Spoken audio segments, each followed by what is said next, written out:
My father's voice cut through the air like a blade. "Is he even yours?" Just like that. No warning, no hesitation, just those 5 words, and everything I'd been holding together inside me crumbled. We were standing in my parents' kitchen. The fridge was humming, the ceiling fan spun lazily overhead, and the smell of my mother's pot roast drifted through the house like nothing was wrong. Like this was just another Sunday dinner. But it wasn't. Not for me. My son, Leo, had just stepped into the room. He was barefoot, holding a glass of water in both hands, standing quietly by the doorway. He'd been outside playing with his cousins, cheeks still flushed with summer heat, little curls stuck to his forehead. He looked so at peace until my father turned, gave him one long look, and said it. "Is he even yours?" There wasn't a hint of sarcasm in his tone. It wasn't a joke. It was cold, meant to humiliate. He didn't even look at me when he said it, just stared at Leo like he was some riddle no one wanted to solve. My breath caught in my throat. The room spun. I heard my sister, Dana, scoff and let out a little snicker behind her wine glass. "Look at him," she muttered. "No way." And there it was, that moment, that punch to the gut that every single mom fears. The moment when someone says out loud the thing they've been whispering behind your back for years. Leo looked up at me, confused. He didn't understand the full meaning, but he knew it wasn't kind. He stepped closer to me, like he was unsure if he was welcome. My hand instinctively reached for his shoulder. My mother, Helen, pretended not to hear. She busied herself in the kitchen sink like scrubbing the same plate 3 times was more important than stepping in. I was frozen. Because how do you respond to that? How do you defend your child's very existence to your own father? I hadn't planned to bring Leo that day. Honestly, I didn't even want to be there. But Leo had been asking questions lately. About family, about where we come from, about why we never visit Grandpa Franklin and Grandma Helen. He wanted to know who Uncle Ray was, because he'd seen a photo in an old album once, a young man in army fatigues, smiling and leaning on a motorcycle. Leo said he felt like he knew him. I didn't have many answers. Ray died when I was 16. A car crash. We weren't allowed to go to the funeral, but when Leo kept asking, I thought, maybe it's time. Maybe it's time to reconnect. For his sake. So I put on the dress I hadn't worn in 2 years, packed his backpack, and drove 2 hours to the house I swore I'd never return to. I didn't expect a parade, but I didn't expect this either. Franklin had never accepted me. Not really, not when I got pregnant at 23. Not when I chose to keep the baby. He told me I was selfish, that I'd thrown my life away, that I didn't even know who the father really was. I remember standing in the rain outside his porch, belly 6 months swollen, while he closed the door in my face. And now, 12 years later, here we were again. Same man, same disdain. Only this time, my son was here to hear it too. I wanted to scream, to grab Leo's hand and run, to knock over the pot roast and tell my father he didn't deserve a family at all. But before I could say a word, Leo shifted in place. He reached into the front pocket of his hoodie, pulled out a crumpled photo, and looked up at my father. "I found this in your garage yesterday," he said. It was in a box that said, "Ray's stuff." He held the photo out with both hands. "Want to tell them what it means?" And just like that, the air in the room changed. My father's face went pale. My sister's smirk disappeared. My mother dropped the plate she'd been scrubbing. And for the first time in my life, I saw fear in my father's eyes. If I'm being honest, I never wanted to go back to that house. The Monroe family home sits at the end of a gravel road in a quiet town outside Richmond, Virginia. White shutters, a drooping front porch, and the kind of mailbox that's been dented by the same baseball for 30 years. From the outside, it looks like a place you'd call home. But inside, it always felt cold. Not the kind of cold you can fix with a sweater. The kind that sinks into your bones, the kind that makes you sit up straighter at the dinner table and second-guess every word before you speak. I grew up in that house with my younger sister, Dana. She was always the favorite. Blonde, bubbly, followed the rules. I was the opposite, quiet but stubborn. I asked too many questions, wore black in a house that celebrated beige. I never wanted to fit in. And for people like my father, Franklin, that was the ultimate betrayal. Franklin Monroe wasn't abusive, Not in the way people expect when you say something like that. He didn't hit, he didn't scream, but he withheld. He was strict, distant, and painfully cold, especially with me. He believed in discipline, respect, and control. Emotions were considered weak. Questions were disobedience. And love? That was never offered freely. You had to earn it. And I never quite could. My mother, Helen, was soft, but soft in a paper-thin kind of way. She floated behind him like a shadow, nodding when he spoke, apologizing when he didn't. She wasn't cruel, but she wasn't there either, not when it mattered. I moved out at 19 and never really looked back. Then came Leo. I had him when I was 23 after a whirlwind, summer-long relationship with a guy named Marcus. He was sweet at first, but unreliable.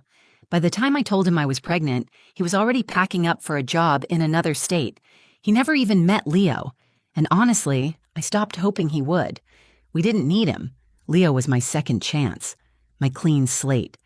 From the moment he was born, he looked at me like I was enough. I promised myself I'd be better, more present, more honest, more warm. Everything I didn't get, I gave to him. I built a little life for us in Norfolk, modest but stable. I worked as a medical receptionist during the week, cleaned Airbnb rentals on the weekends, and made sure Leo never missed a school project or a dentist appointment. We had routines: Friday pizza nights, Saturday hikes, Sunday pancakes. We were okay, until Leo started asking questions. It started innocently enough. Why don't we see Grandpa and Grandma? What was Uncle Ray like? Did he really have a motorcycle? The thing about Leo is, he's observant. Always has been. He's not the kind of kid to whine or beg, but when he wants something, really wants it, he digs in. And lately, it was family. He wanted to know who we came from. I tried to explain. Gave him the vague answers kids usually accept. Things were complicated, or it's been a long time. But he didn't let it go. He said he wanted to understand where his nose came from, or why he liked spicy food, or who he looked like. It caught me off guard, his sudden need for connection. I realized I couldn't keep shielding him from my past just because it was painful. He deserved answers. He deserved to meet his roots, even if they were crooked. So when my mother called out of the blue to invite us to Dana's birthday dinner, I hesitated. Everything in me said, don't go. But then I looked at Leo's face, the hope, the curiosity, and I said yes. That morning, I stood in front of my closet for 30 minutes, trying to find something that said respectable without screaming desperate. I hadn't been home in over a decade. Dana and I hadn't spoken in nearly 5 years. I texted her once after Leo was born. She never replied. The drive was quiet. Leo sat in the back seat with his headphones on, clutching a book about World War II aircraft, totally unaware that I was practically vibrating with nerves. I pulled into the driveway and stared at the house, trying to breathe through the nausea building in my stomach. I told myself it was just dinner, one meal, a chance for Leo to see where his mom came from, maybe even meet people who'd love him or at least pretend to. But the truth, I should have trusted my gut, because inside that house was a secret buried deeper than I ever imagined, and my son, unknowingly, was about to dig it up. Walking into that dining room was like stepping onto a stage where every spotlight burned just a little too hot. The table was already set. Candles flickering, salad bowls half filled, napkins folded like little swans. My mother had gone all out like she always did when pretending we were a perfect family. I could tell she'd been cleaning all morning. There was a bowl of Dana's favorite citrus punch on the sideboard, the kind she used to drink as a kid, and a small banner that read, "Happy 33rd Dana," in glittery script. Dana stood at the head of the table, wine glass in hand, already 2 drinks into her celebration. She looked up when I entered, paused for effect, and then plastered on a smile just shy of polite. "Well, look what the cat dragged in," she said, her tone as sugary as it was sharp. I didn't bother responding. I'd learned long ago that Dana's words weren't invitations. They were little daggers wrapped in bows. Leo followed close behind me, carrying the small plant we brought as a gift. He'd picked it out himself, said it was symbolic. I don't think he knew what he meant, but it felt sincere. Dana didn't even glance at it. Franklin sat at the far end of the table, thumbing through a newspaper like it was still 1998. He didn't look up, Not until Leo stepped forward and said, "Hi, Grandpa." And then everything stopped. Franklin lowered the paper slowly, his eyes settling on Leo like he was looking at a puzzle that didn't quite fit. His lips tightened. Then calmly, too calmly, he said it. "Is he even yours?" The air snapped. My ears rang. I thought I'd misheard at first, but Dana's quiet snort confirmed it. She swirled her wine and added, "Seriously, look at him. No way he's hers. You sure some hospital didn't switch the babies?" There it was. The gut punch, the slap wrapped in laughter. Leo looked up at me, his brows drawn in confusion. "What does that mean?" My heart broke. He wasn't used to cruelty dressed as humor. He still believed adults were supposed to be kind. I swallowed hard and forced a smile. "It doesn't mean anything, baby. Just grown-up nonsense." But inside, I was spiraling. This was exactly what I feared, that they would reduce Leo, my son, to a rumor, that they would make him feel like an outsider in a family that already treated me like one. And my mother? She didn't say a word. She busied herself in the kitchen, pretending not to hear, pretending everything was fine. I wanted to scream. I wanted to throw my chair across the room and ask Franklin what kind of man says something like that to a child. I wanted to remind Dana that she was no saint, that she once got blackout drunk at 19 and crashed her car into a church fence. But I didn't. I stood there, blinking back tears, squeezing Leo's shoulder to remind myself not to cry. Franklin finally looked at me, expression unreadable. "I'm just saying, he doesn't look like you, doesn't act like you either." "No," Dana chimed in. "He's way too calm and smart." She laughed at her own joke. Leo's face fell. Something inside me snapped. I opened my mouth, ready to defend him, but before I could say a word, Leo reached into the front pocket of his hoodie. "I found something yesterday," he said, his voice soft but steady, "in the garage, in one of the boxes that said, 'Ray's stuff.'" Everyone stopped. Franklin froze. Dana blinked. Even my mother looked up from the sink. Leo unfolded a small, worn photograph. He stepped forward and held it out in both hands, like a peace offering, or maybe a challenge. "This guy," he said, pointing to the man in the photo, "he looks just like me, right down to the eyes and the ears and the crooked smile." He turned toward Franklin. "Is that Uncle Ray?" No one answered. Leo glanced back at me, confused. "Because if it is, I want to know why nobody's ever talked about him, and why this was hidden under a bunch of junk." Silence. Pure, heavy, guilt-soaked silence. I looked at the photo. It was a black and white snapshot. Raymond Monroe in his 20s, leaning on a motorcycle, grinning in a way that sent chills up my spine. The resemblance to Leo was undeniable. That's when I saw it. Franklin's hand trembled as he reached for his glass. He didn't speak. He didn't argue. He just looked at Leo like he was seeing a ghost. And in that moment, I knew. We weren't just dealing with old grudges. We were standing at the edge of a secret no one wanted to admit.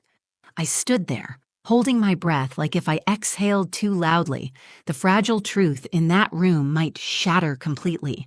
No one moved. Leo still had the photo out, arm extended, waiting.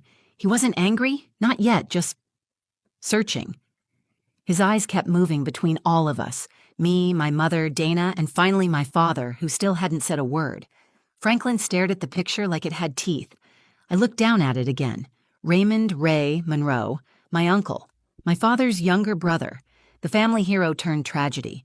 He died when I was 16. Motorcycle accident. That's what they told me. But now that photo, and the way Leo resembled him more than I ever had, it was all clicking together like pieces of a puzzle I didn't even know I'd been solving. "Is that Uncle Ray?" Leo asked again, this time quieter. Franklin finally cleared his throat. "It's no one's business," he muttered, setting his glass down with a hard clink. Dana raised an eyebrow. "It's a picture, Dad, not a crime scene." But she was watching him closely now. Her sarcasm had a nervous edge. Leo looked at me, waiting for help. And that's when I made my decision.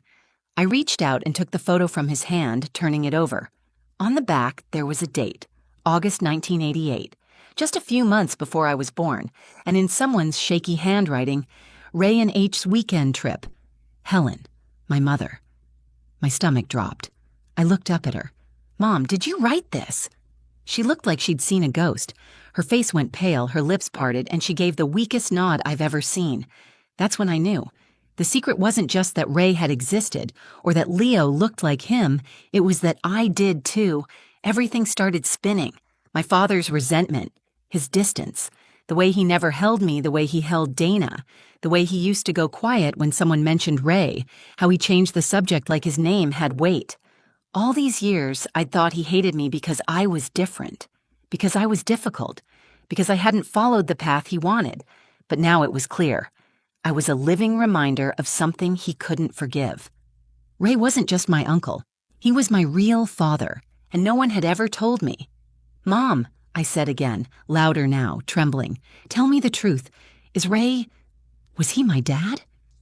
Her hands gripped the edge of the counter like it was the only thing keeping her standing. She didn't deny it. She didn't say no. She just whispered, "I was young. It was a mistake. Your father forgave me. He said we'd never speak of it again. We had to move on. You were ours." Number I wasn't his. That was the whole point. I took a step back, feeling like the floor might fall out from under me. Dana just blinked, speechless for the first time in her life. Leo looked between us, eyes wide. "Wait, does that mean Uncle Ray was your dad? So he's my grandpa?" I nodded slowly, hand over my mouth, and then came the worst part. Franklin slammed his hand down on the table, not loud, not violent, but final. "He's not your father. He's not your son. You're my daughter because I said you are. We buried this. It's done." I stared at him. "No, you buried it. I've been living under it my whole life." He looked at me, really looked, and for the first time, he didn't look like my father. He looked like a man who built his life on a lie, and now that lie was collapsing in front of him. I turned to Leo. He was standing strong, confused, but calm, just like Ray in the photo. "Let's go," I said, my voice barely holding together. We walked toward the door. I didn't care about the roast, or the candles, or Dana's birthday. I didn't care that no one said goodbye. As we reached the front steps, Leo asked, "Are you okay?" I knelt down and held his face in my hands. "I don't know," I said honestly, "but I'm really proud of you." He nodded once, like he understood more than he should have. That day, we didn't just walk out of a house, we walked out of a lie, and I knew the truth wouldn't fix everything, but at least it was finally ours to live with. We didn't talk much in the car. Leo sat in the passenger seat this time, his knees pulled up, the photo still clutched in his hands like it was a key to a door he hadn't meant to open. The late afternoon sun poured through the windshield, painting gold over the dashboard, but it felt cold. I gripped the steering wheel tighter than I needed to. My hands were shaking, and no matter how many times I blinked, the road kept blurring in and out of focus. We were halfway back to Norfolk when he finally spoke.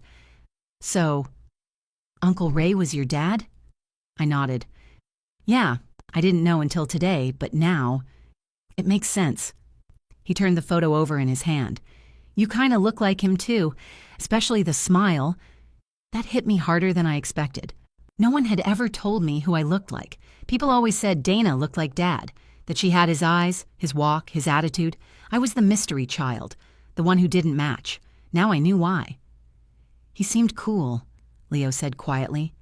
"He was," I replied, the words coming out before I even knew if they were true. At least, from what I remember, he was quiet, kind. He used to sneak me candy when Dad wasn't looking. He called me Little Light. I never understood why. Leo smiled faintly. "Maybe he knew you were his." I had to pull over. I couldn't see through the tears anymore. We sat on the shoulder of the highway for a long time, just breathing, letting the truth settle into the spaces where silence used to live. Back at home, I tucked Leo into bed that night without needing to say much. He was processing, and honestly, so was I. He held the photo under his pillow like a secret he wanted to keep close. After he fell asleep, I poured myself a glass of wine and stared out the kitchen window for what felt like hours. Every word from that dinner replayed in my head on a loop. My father's accusation, my mother's quiet admission, the way Dana looked like she wanted to disappear the moment the truth surfaced. I thought about calling someone, a friend, anyone. but I knew this was something I had to sit with first. The next day, I got a message from my father, just a single line, "Come by." Alone. Every part of me wanted to ignore it, to block his number and be done with it forever. But something deeper pulled me back. I had to hear it. I had to know what he would say, if he'd say anything at all. So I drove back. This time, I didn't bother with a dress. I wore jeans and a sweatshirt, no makeup, no armor, just me. He was waiting in the garage, sitting on a folding chair, staring at the box Leo had found the photo in. He didn't look up when I walked in, just said, "I should have burned it all. Years ago." "Why didn't you?" I asked, standing near the doorway, unsure if I was welcome. He sighed. "Because some part of me still loved him." That admission knocked the air out of me. He kept his eyes on the box. Ray was my brother, my blood, and he betrayed me in the worst way. But you know what the hardest part was? I said nothing. "You," he continued, "you were the best thing that ever came out of this damn family, and I hated that it wasn't me who made you." I walked further in, heart pounding. "You spent your whole life punishing me," I said, voice tight. "Why?" "Because every time I looked at you," he whispered, "I saw the man who took everything from me, and the daughter I couldn't bring myself to love properly because of it." We stood there, in that stale garage full of ghosts and dust, both of us finally unarmed. "I didn't want to be a reminder," I said. "I know," he replied. There was a pause, a long, aching silence. Then he asked, "Can I meet him? Your boy?" I looked at him, really looked, at the man who raised me but never embraced me, at the man who chose silence over honesty. And then I remembered the way Leo stood his ground, the way he asked questions, the way he held that photo like he already knew the truth was powerful. "He's not just my boy," I said. "He's your second chance." I don't know what I expected when I let my father meet Leo again. Maybe a handshake, maybe an awkward silence. What I didn't expect was softness. It happened a week after that conversation in the garage. I told Leo the truth, at least the parts I understood myself, that Ray was my biological father, that Franklin raised me but never really saw me, that families can be messy, and love doesn't always come in the right form or at the right time. And Leo, bless him, listened without judgment. His first question wasn't about betrayal or biology. It was, "Did Grandpa say he was sorry?" And that told me everything I needed to know about the kind of boy I was raising. Franklin came by the following Saturday, holding a small wooden box. No warning, no call ahead, just knocked on our door like a man who was finally ready to face the mirror. Leo opened it, and for a second, I tensed. "Hey," Franklin said, hands in his jacket pockets. "Mind if I come in for a bit?" Leo turned to me, waiting. I nodded. Not because I trusted my father, but because Leo trusted me. Franklin walked into our little kitchen, the one with the chip tile and thrifted table. He looked smaller here. Or maybe he just looked human. He handed Leo the wooden box. "Your Uncle Ray made this in high school. I kept it all these years. Thought maybe you'd like to have it." Leo opened the lid. Inside were old patches, pins, and photos. Military stuff, mostly. A few doodles. A yellowed letter folded in quarters. On top was a photo of Ray, holding a baby. Me. I felt the floor tilt beneath me. Franklin cleared his throat. "He used to call you Little Light. Said you had this way of making a room feel warmer." I blinked, swallowing hard. "I guess I spent a lot of years trying to snuff that light out," Franklin added. "I didn't know how to raise a child who wasn't mine, and I definitely didn't know how to love a daughter who reminded me of the man I never forgave." I wanted to scream at him, or cry, or say, "You should have tried anyway." But Leo got there first. He said, "You can still try now." Franklin looked at him, surprised. Leo's not naive. He knows things don't magically fix themselves, but I think he also knows when someone's trying, even if it's late. We sat together at the kitchen table for an hour. No yelling, no blaming, just the beginning of something new. A fragile, awkward kind of peace. And in that moment, I realized something. The truth, no matter how ugly, frees you. I spent most of my life trying to earn love from a man who couldn't give it, who saw me as a wound instead of a daughter. And once the secret came out, I stopped needing his approval.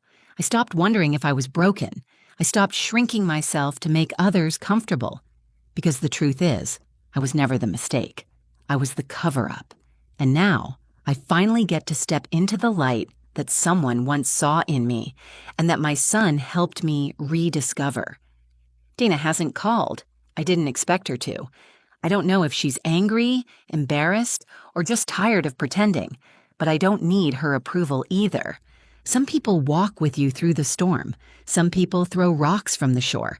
I've learned to tell the difference. My mother wrote me a letter, a real handwritten one. She apologized, not just for the secret, but for standing by while I suffered. She said she spent decades protecting her marriage when she should have been protecting her daughter. It was the first time I'd ever seen her admit weakness, and somehow that made her stronger in my eyes. As for Leo, he's thriving. He took the photo of Ray and put it in a frame by his bed, not because he needed a new grandfather, but because he wanted to remember the truth that set us both free. A few days ago, he asked me, "Do you think I look more like you or him?" I smiled. "I think you look like you, and that's the best thing anyone can be." He nodded. "Good, 'cause I like who I am." That's when it hit me. We can't rewrite the past. We can't make people into who we wish they were, but we can choose what to carry forward and what to let go. I'll never get back the childhood I didn't have. I'll never be able to ask Ray what he would have done differently. But I have Leo, and every day I get to choose to be the parent I needed.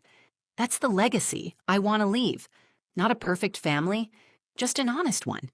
If this story touched you in any way, if you've ever felt like the black sheep in your own family or carried the weight of a truth you didn't ask for, just know you're not alone. Sometimes healing doesn't come from the people who hurt us. It comes from choosing to stop carrying their silence. If you found something real in this story, please like the video, share it with someone who needs to hear it, and leave a comment below. I read every single one. I'd love to hear your story too, and if you're new here or you want more honest human stories like this, subscribe to the channel and turn on notifications. We're building a community where truth is honored, not hidden. Thank you for watching. I'm Jade, and this was the hardest story I've ever told, but I'm so glad I did.